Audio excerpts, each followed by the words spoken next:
Votre fidélité nous honore, mesdames et messieurs. Bonsoir et bienvenue dans cette édition du journal sur la FM Télévision. Ouverture, c'est lundi 7 septembre à la Chambre du Parlement de la session dès septembre. Le nouveau président de cette Chambre, Jean-Michel Samalou Condé, a exhorté l'Assemblée nationale à transmettre le projet du budget 2025 dans les délais afin d'éviter aux sénateurs un examen et adoption dans la précipitation. Le président du Sénat a par ailleurs assuré quant à la vigilance de sa chambre aux fonds qui seront affectés dans les différents projets dans les provinces de la République démocratique du Congo. Même exercice également à la Chambre basse du Parlement où la première ministre Judith Toulouka Souminois a déposé 3 textes dans le projet du budget de l'exercice 2025 chiffré à 49 milliards 847 000 de francs congolais, soit 18 millions de dollars américains. Un projet axé sur la paix et le développement, nous dit Ruth Dinonzei dans ce reportage.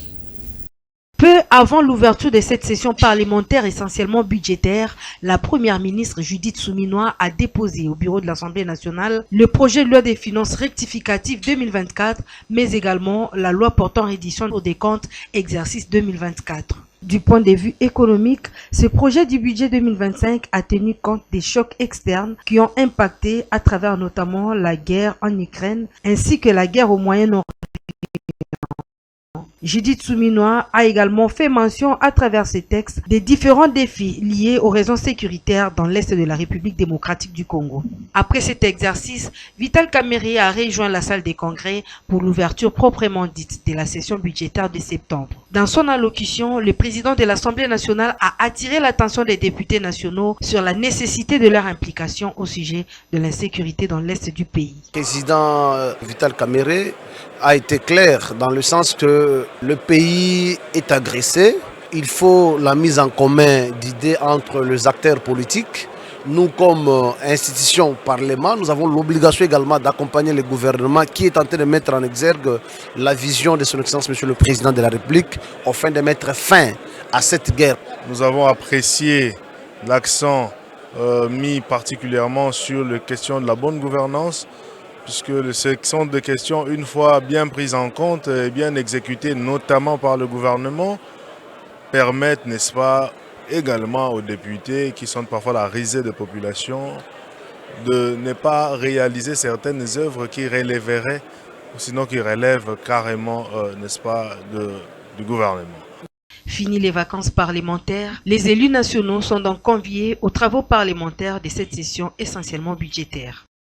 Et ce projet de loi déposé par Judith Toulouka est estimé à 18 milliards de dollars américains, soit 21% d'augmentation par rapport au budget 2024. La première ministre Judith Toulouka dit avoir tenu compte de tous les défis majeurs qui traversent la République démocratique du Congo.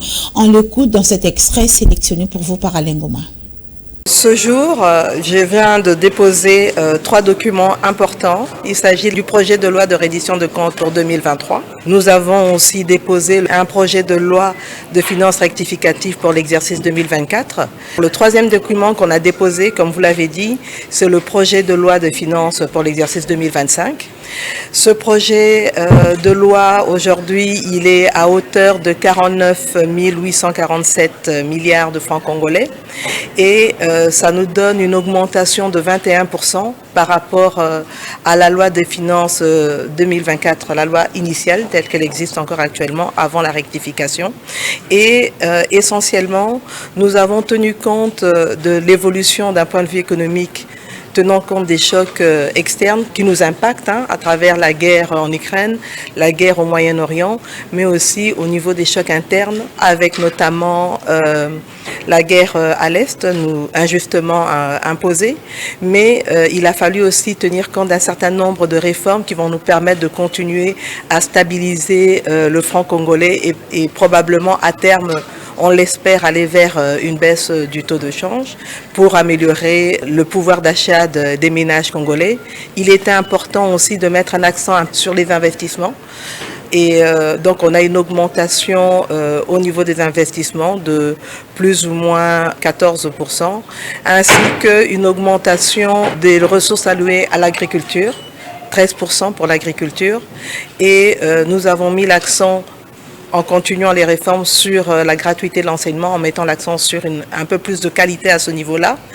Ce qui veut dire aussi une amélioration au fur et à mesure des rémunérations au niveau des enseignants, mais aussi pour l'ensemble de la fonction publique, ainsi que de poursuivre le travail au niveau du PDL 145 territoires et de manière générale mettre l'accent sur le développement rural et particulièrement un accent sur les infrastructures routières, les routes nationales, interprovinciales, les routes de desserte agricole, les voies fluviales. Nous continuons à travailler sur des projets importants comme du port en eau profonde de Banana. Il y a des discussions en cours par rapport au Grand Inga, mais nous continuons aussi à travailler sur un certain nombre de projets pour l'électrification au milieu rural. Et sachez que le président de l'Assemblée nationale ivoirienne, Adama Bictogo, est arrivé à Kinshasa le week-end dernier pour prendre part à l'ouverture de la session ordinaire de septembre qui s'est ouverte ce lundi 16 septembre 2024 à l'Assemblée nationale. À son arrivée, il a été chaleureusement accueilli par son homologue Vital Kamerhe. Reportage.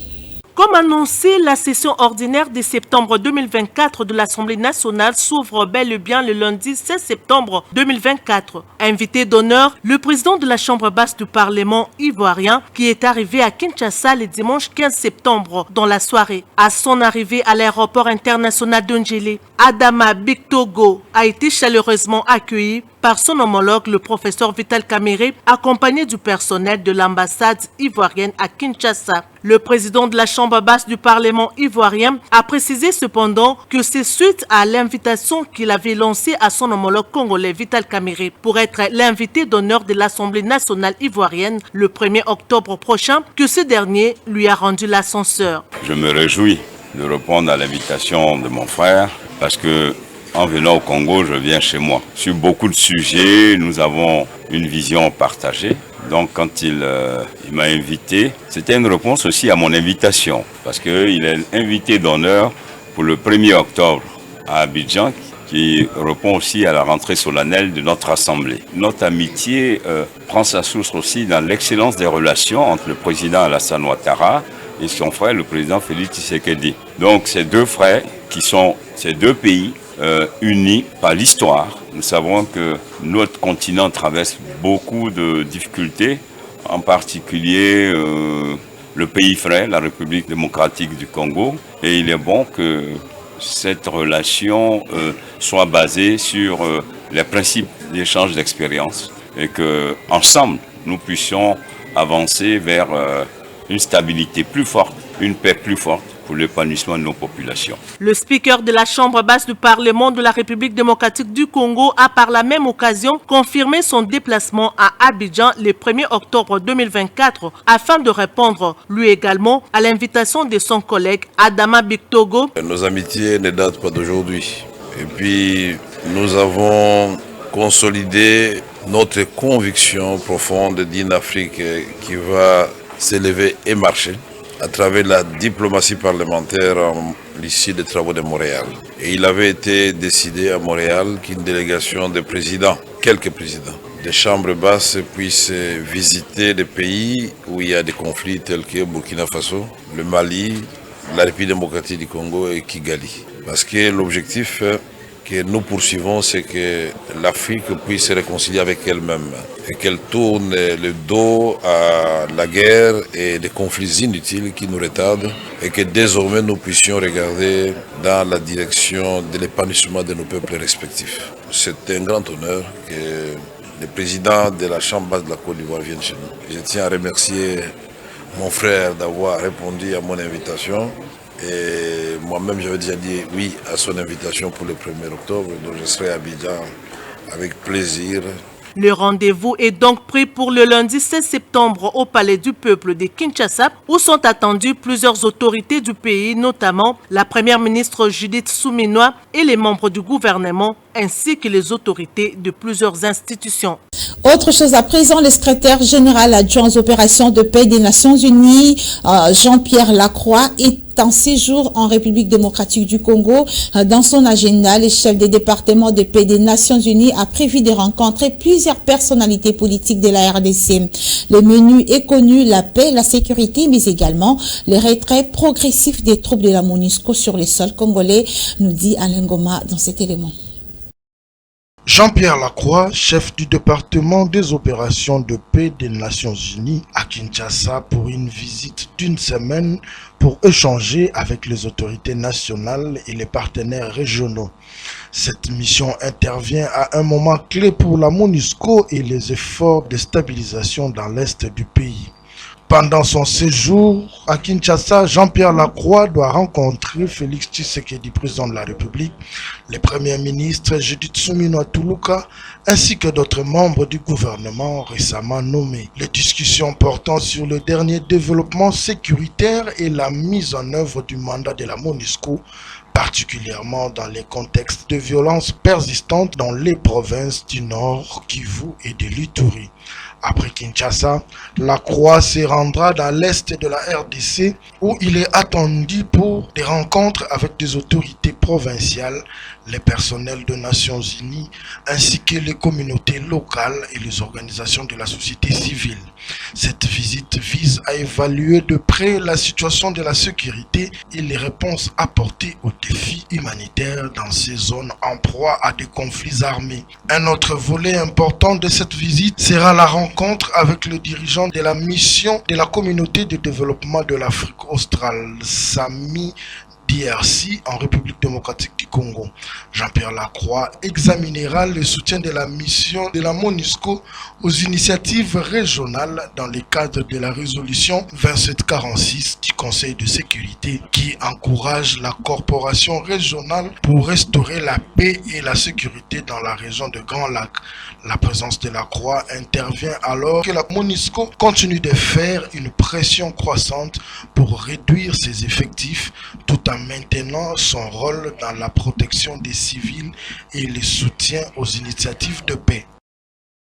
Et à Kinshasa, en République démocratique du Congo, le chef des départements de la paix des Nations Unies, Jean-Pierre Lacroix, a rencontré le ministre des Affaires étrangères, de la coopération et de la francophonie de la RDC afin de discuter des défis liés à la mise en œuvre du mandat de la MONUSCO. Jean-Pierre Lacroix a tout en réaffirmant l'engagement des Nations Unies à soutenir les efforts de paix en RDC, reconnu les défis complexes liés au processus de paix en RDC.